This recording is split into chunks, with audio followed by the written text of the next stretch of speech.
All right, so when you think of Maurice Leblanc, you think of one guy, right? Arsène Lupin, the gentleman thief.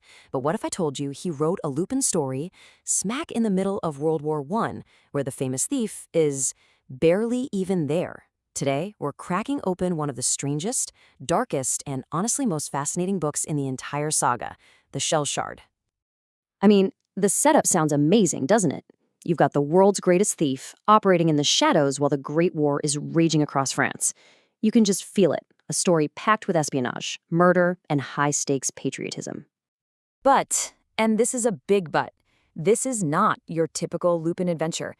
In fact, depending on which source you check, it might actually be two completely different stories.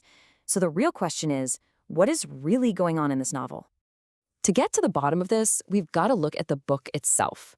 Its original French title is L'Éclat de Boue, and it was published in 1916. Now, think about that date for a second. France is deep in the trenches of World War I, and that context, it changes everything. Okay, let's just rip the Band-Aid off right away. Even though this is officially a Lupin book, Arsène Lupin is not the hero. He's not even the main character. Nope, the spotlight is on someone else entirely. And that right there tells you everything you need to know about why this book is so different. This isn't some fun, lighthearted caper about stealing jewels. No way. This is a dark, gritty spy thriller forged in the fires of World War I. You can feel that Leblanc was trying something new, something experimental. He was using the grim reality of the war to create a story that felt incredibly urgent and intensely patriotic. So, if Lupin's not the hero, who is, right? Well, let's break down the most common version of the story you'll find. It's this incredible tale of vengeance and espionage.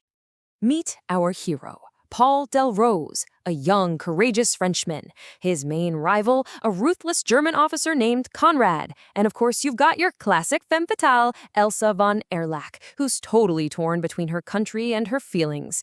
But watching from the wings, pulling all the strings, is none other than Don Luis Perenna, and we all know who that really is, don't we? So here's how it goes down. It's 1914, right before the war breaks out, and a French general is murdered. The whole thing seems impossible. Our guy Paul swears he'll get revenge. Then, boom, the war begins. And who captures him? The very man he suspects, Conrad. But then, a mysterious figure helps him escape, and that's when the real chase begins. A chase that uncovers a massive conspiracy that goes all the way to the top. Now that title, L'Éclat de Boue, that's the master key to this whole thing. It literally translates to the shell shard, and that one tiny object unlocks the entire mystery.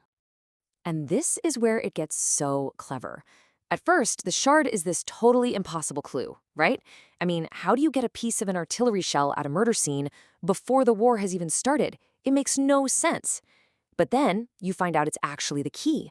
It's a prototype piece from a secret German superweapon. The general had to die to protect that secret.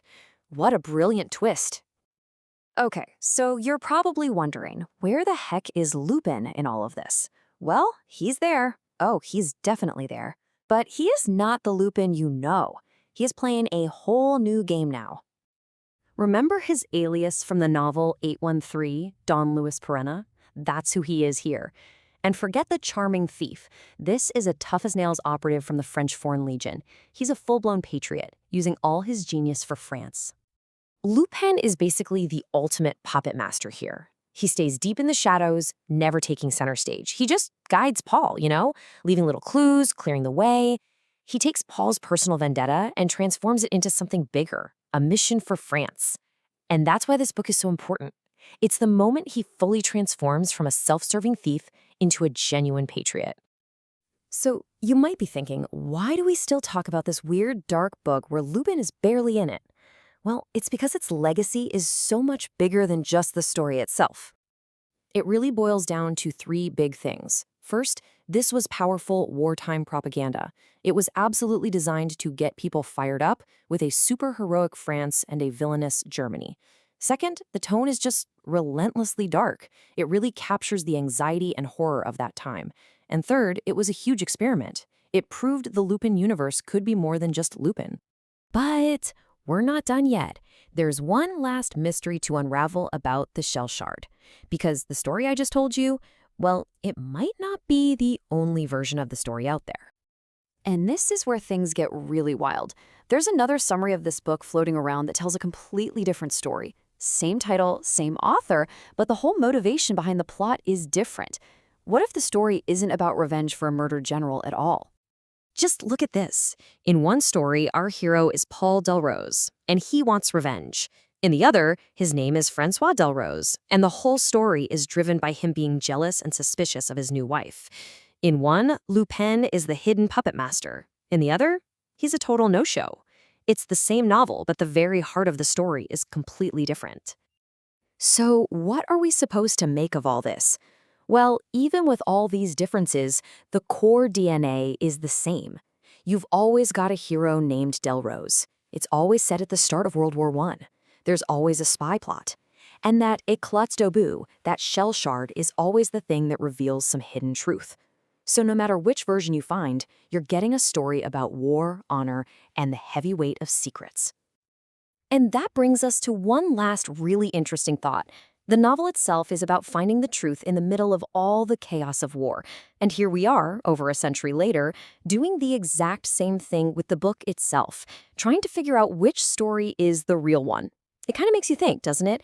When history is the backdrop, whose version of the story ever truly becomes the real one?